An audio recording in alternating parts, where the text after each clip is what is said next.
What is going on, everybody? This is Jackson from JD Sports Zone, and today I have a very special interview with Indianapolis Clowns infielder, Mr. Eli Paton. Eli, thank you so much for taking time out of your day to do this, especially mid-tour. And how's tour going? And thank you once again.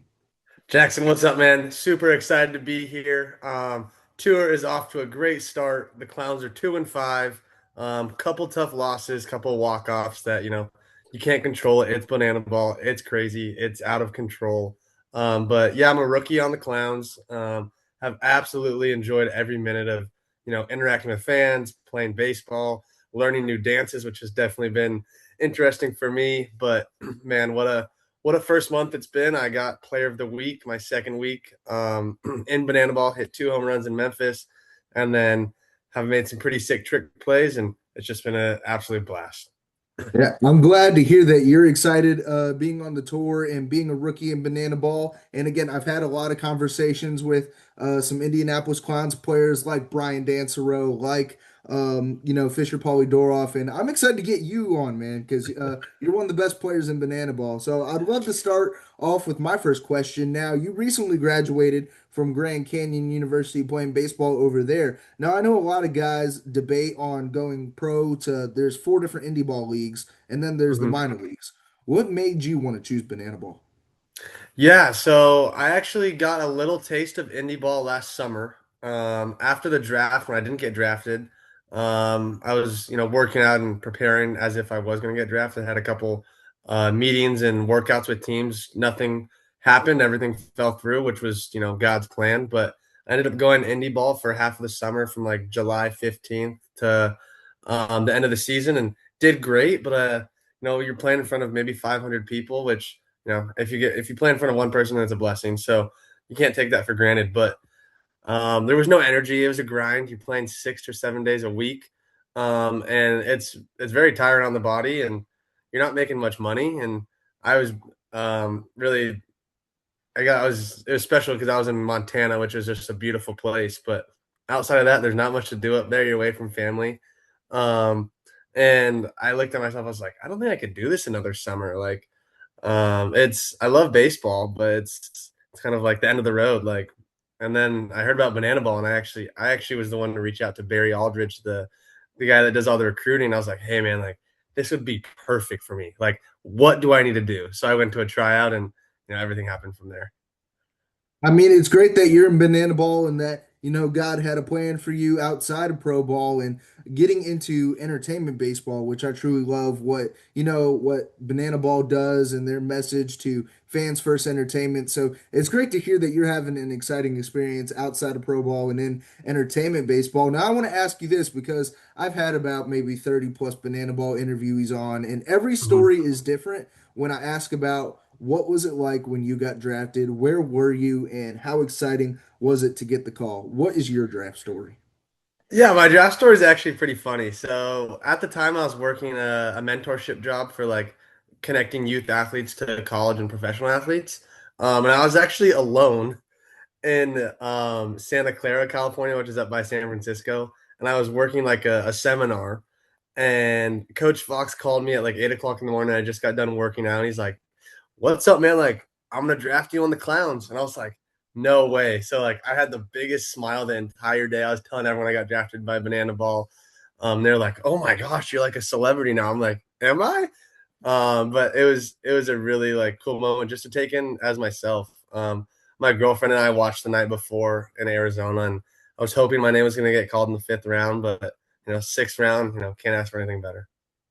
I mean, it sounds like an amazing story, and every single story with the draft is different. And I'm glad you got drafted to the Clouds, man. You fit very well over there. I've seen the content that you guys have been putting out and all the fans' first interactions over there. So I love hearing the stories from Banana Ballers, man. Now, I love to ask this question because this one is directly from Fisher Polydoroff when he texted me Old this Knuckles. earlier today. He said, "How do you maintain being such a silly goofball with being an elite batsman?"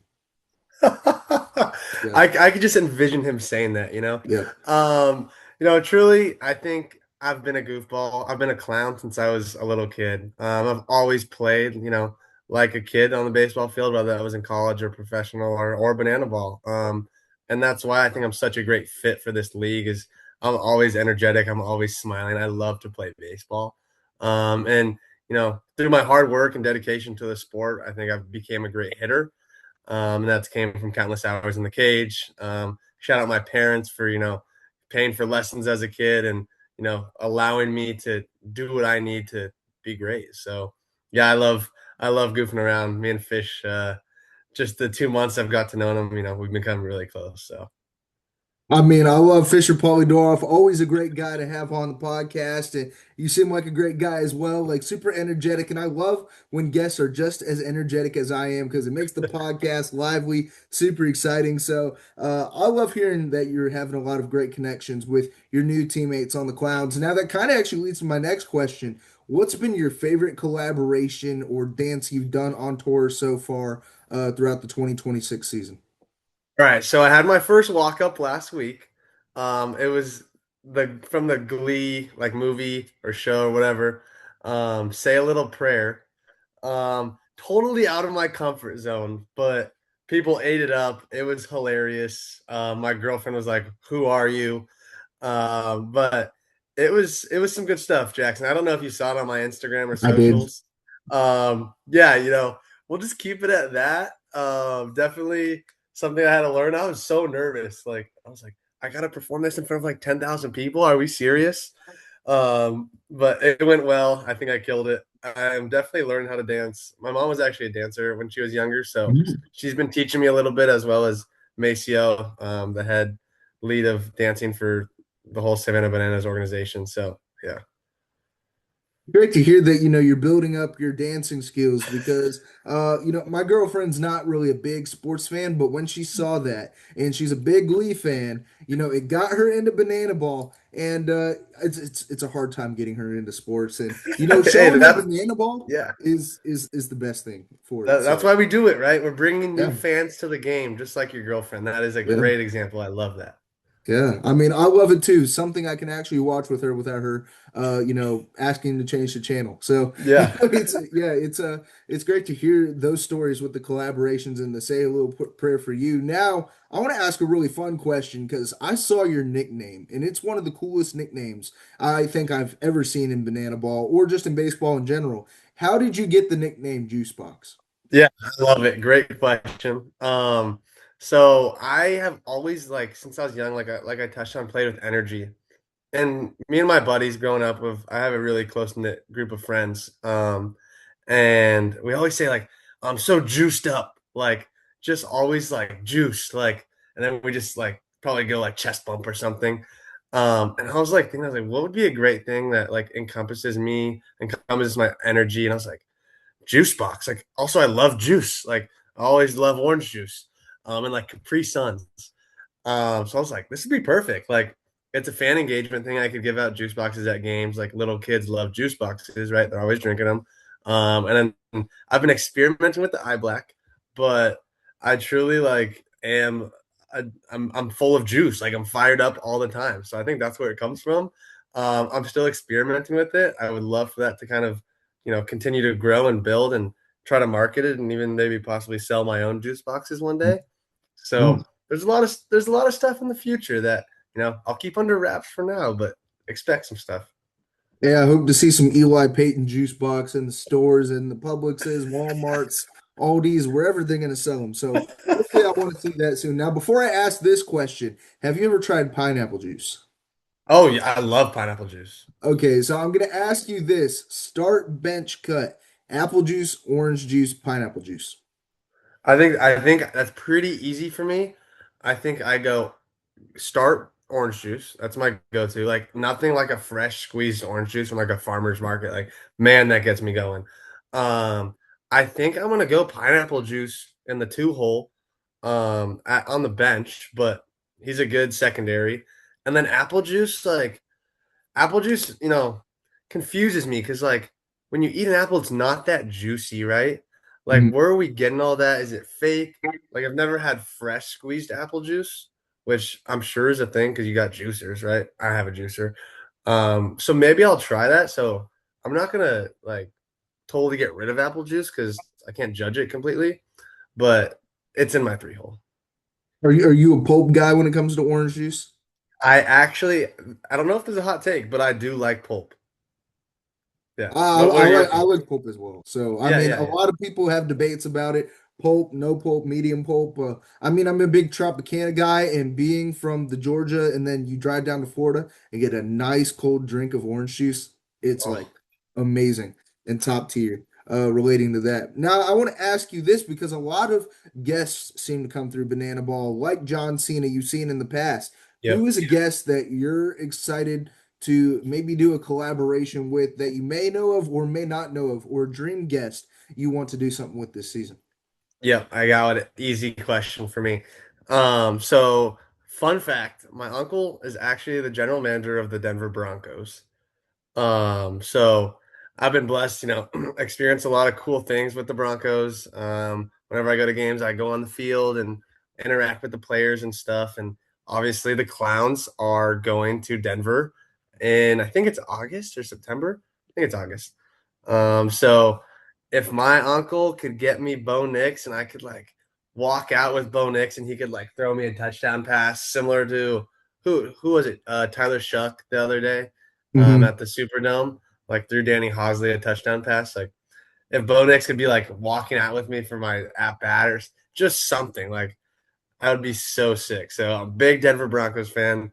We should have made the Super Bowl. Him getting hurt was brutal, but I'm definitely trying to cook something up with the Broncos in Denver. I would love to see Bo Nix out there, maybe like a Peyton Manning or I mean Von Miller is debating retirement, so maybe him being out there. I'm a That'd be big sick. I'm a big Eagles fan. I do like the Broncos though. I have nothing against the Okay. Broncos. I think I have a Russell Wilson Broncos jersey somewhere around here. I don't know where, but it's somewhere Brutal. around Yeah, here. that's probably Yeah. thrown out now. Yeah, I don't know where it is. It's an interesting pull of a jersey. I thought it was gonna work out, and I like Russell Wilson, so I mean I don't know, but yeah. So, but I want to ask you like this next question because a lot of dances have to do with different songs, and I saw your go-to karaoke song when I was going through your Instagram was "American Kids" by Kenny Chesney. Why is that your go-to karaoke song? I have always resonated with that song since I was young. Like I could literally say it word for word. Like that's just one of my favorite songs of all time. I love Kenny Chesney, just great voice, great, vocals and great music in general. So definitely that's always been my go-to. Mm. I have a wide genre of music. I go anywhere from like old school rap to I'll even mix in some Taylor Swift with my girlfriend to make her happy.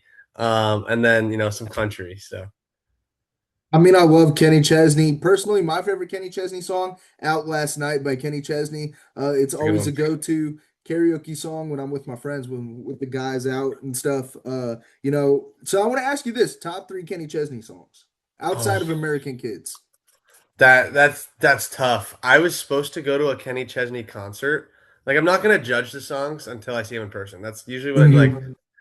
because on the radio they all sound great, right? But I have to go American. I'm pulling up this song because I'm terrible with names, but I know them and I have them in my albums. Hmm. You know, I was supposed to go see him in Denver, and then I got drafted by Hmm. the Clowns. So I was like, I can't go. Hmm. But I had some really great stuff planned for that. So one of my favorites is "I Go Back." Right? Hmm. Yeah. Um,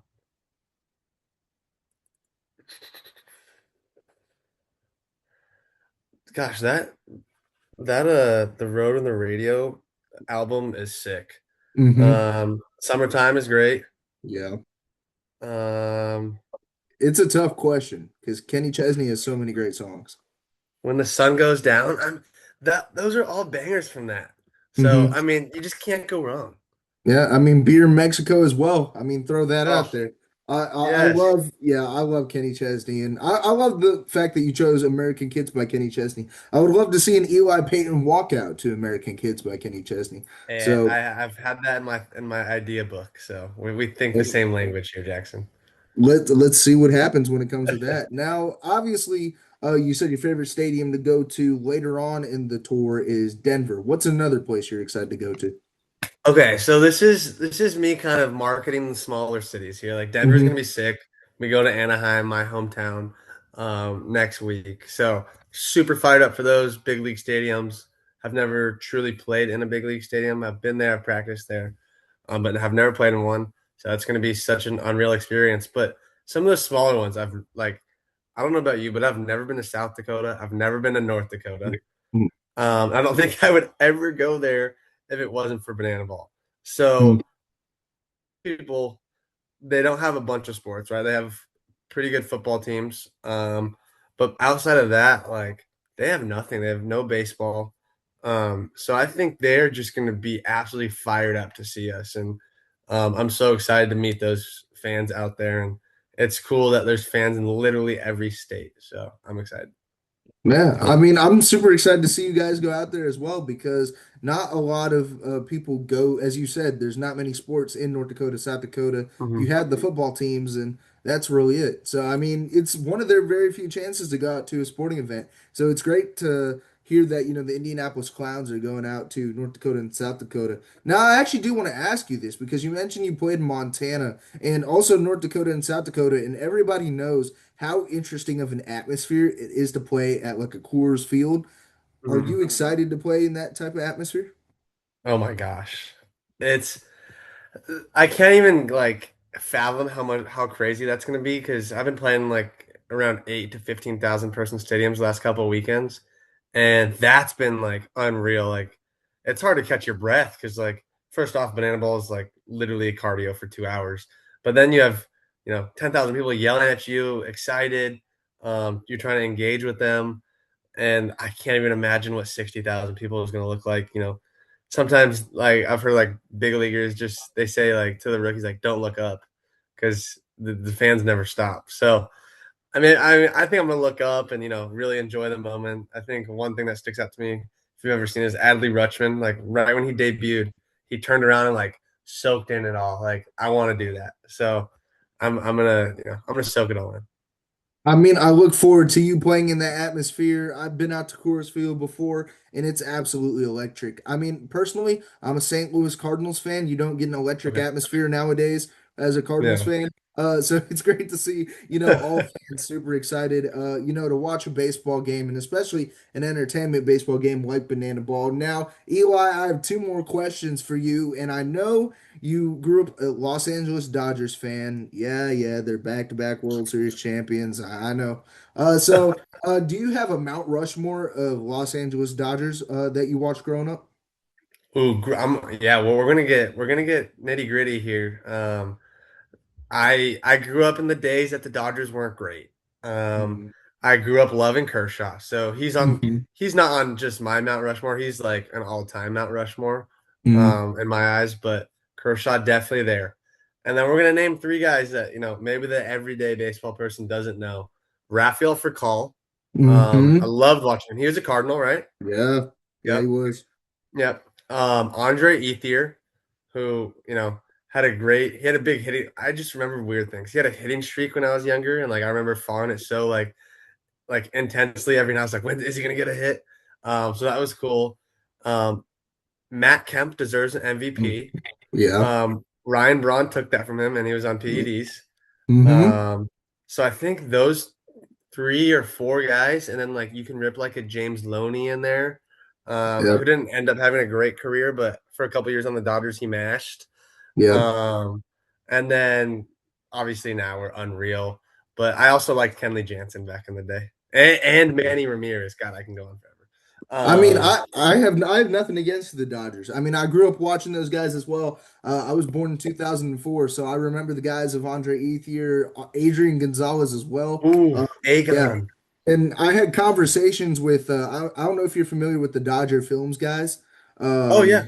When they played the softball game, Cisco from Dodger Films, I had him on the podcast a couple months ago, and he said Andre Ethier, James Loney, and then he pulled a Mark Ellis too. So I was like, Ooh, Mark, Mark yeah, Ellis. yeah. Yeah. I love Mark Ellis, and he was also Yeah. a Cardinal. So I think a great four core for the Dodgers there, and I wish you the best of luck this season. Not like you're gonna need it, but yeah, I mean, I look forward to baseball this season. Now, Eli, final question for you. I ask this to all the banana ball guys. And as you mentioned, banana ball is prided on the term fans first entertainment. What does the term fans first personally mean to you? Oh man, I think truly it embodies so many things. For myself, that is, making an impact and making someone's day because you truly don't know what's going on in anyone's life besides your own. And being that like hand to reach out and talk to those people and have them in a family or a group setting is so impactful because some people in this world are struggling, and that can be in a plethora of ways. But you know, being that one person could change their lives, and I've been doing that since a young age, and I haven't even known it. Like I was I've been part of a charity group for about 15 years now, where we go into hospitals and decorate kids with long-term illnesses. We decorate their room their favorite theme. It's so simple, but it absolutely changes their, recovery, their prognosis. We've seen so many amazing stories of, hey, we don't know if this kid's gonna make it to, hey, he recovered in 6 months because he was happy because, you know, there wasn't four white walls around him that were so depressing. Hospitals are depressing. Mhm. So bringing that joy to people in hospitals, outside of hospitals, at plaza parties for Banana Ball is something that I absolutely love, and I wouldn't trade it for the world. And truly, fans first is something special that in this day and age that's not very common. So putting others before yourselves is amazing. I think that's what it's all about, that a lot of the baseball community kind of like fades out. It's fans first. It's supposed to be for the fans. And Mhm. Eli, you truly embody what it means to be fans first. And I love your involvement in the communities, in everything you do with Banana Ball. And thank you truly so much for taking time out of your busy schedule during the tour to do this interview. And I hope to reconnect in the future and hope to see you in June with Fisher Polidoroff in Savannah. Yes, sir. I'm excited to meet you, Jackson. I appreciate your time, and you have a bright future. So appreciate you, man.